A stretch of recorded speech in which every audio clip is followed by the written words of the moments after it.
Welcome. This video completes the devastating picture of poor asset planning embarked upon by Janice Johanson. In the end, Janice becomes painfully aware of her dreadful mistakes and vows in her future business venture to use an asset protection structure using expanded worldwide planning, or EWP for short.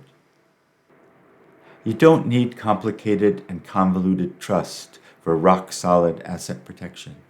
In this video, we learn that Janice could have chosen an EWP asset structure if she had taken some time to work with her advisor, rather than having this same advisor use a flimsy captive insurance company that eventually failed. Please learn from Janice's mistakes and take a simple, straightforward approach to asset protection, an EWP asset structure.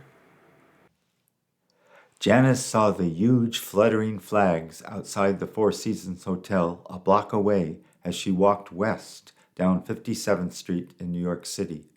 She was going to meet Brian. It would be his last billable time meeting with her. Janice did not like letting advisors go, but in their last phone call, Brian had almost fired himself. He did not condone his shoddy legal work or excuse himself in any way. In a sense, this made it more difficult to let him go. She thought him a rare gentleman. The bar nearest to the lobby was being remodeled, so they had to meet in the one to the rear of the checking counter.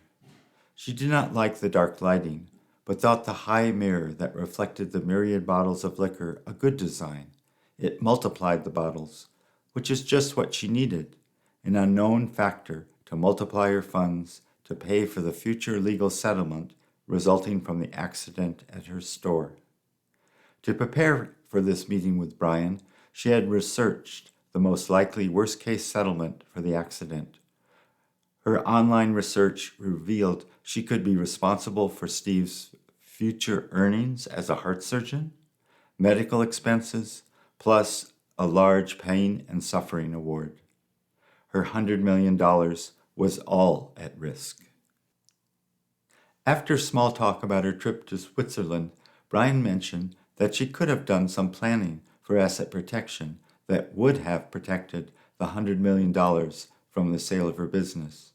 She remembers Brian mentioning this, but was so focused on growing her business, she always told him to bring it up sometime later. Since returning from Switzerland, she had alternated between anger at her plight and admonishing herself for engaging in what-ifs. Had the final papers for the sale of her business been concluded, her store accident would have been the new owner's problem. Accidents rarely occur at the right time. The final signing occurred 2 weeks after the accident. She purposely wore low heels today so she could walk in Central Park after her meeting. She knew Central Park well and headed to North Wood, one of the most wild and untamed parts of this magnificent tribute to landscape architecture. Walking in the North Wood, Janice recalled her favorite hero in literature, Frodo Baggins of J.R.R. Tolkien's Lord of the Rings. Physically, Frodo presented quite a contrast to this tall, slender, athletic lady in her early 50s, but she reflected on the spirit of this short, squat, hairy-footed creature. It was a spirit of fierce determination to see a job through to the end, no matter what the cost. So what was Janice's plan for the future? From her triathlon experiences, she was acquainted with the world of cycling and the small bike shops where riders purchased their bikes and accessories. She knew that these bike shops were mostly small, mom-and-pop type operations, and they missed out on the buying power of a large organization. With her wine shops, she had built a large, well-run enterprise. Why not for bike shops? A nationwide chain? It was a beginning, but she vowed to protect her newly hatched idea with an asset protection plan that would fully protect her. This definitely had to be part of her grand plan. She emerged from the west side of Central Park and headed to 109th Street near Riverside Drive, where her apartment lay. She would go for one of her favorite runs down the Hudson River toward Battery Park. If Frodo can deliver, so can I. Why not face the uncertain future in the same spirit that brought her to the top of the world? Stay on top, she told herself. Stay on top. Our next video begins a new EWP story. This story will give you insightful information on how EWP provides the best tax shield available to protect your valuable assets. Our story details the failed attempts of George Albright to use a conservation easement to lessen his tax burden.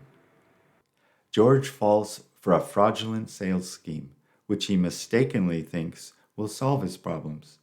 As our story unfolds, you will learn that this fraudulent scheme only compounds his problems. If you found this video useful, please give us a like and click on the subscribe button below. We look forward to connecting with you in the next video. To learn how the wealthiest families in the world conduct their financial affairs, please call 1-530-692-1007 or email us at info@expandedworldwideplanning.com.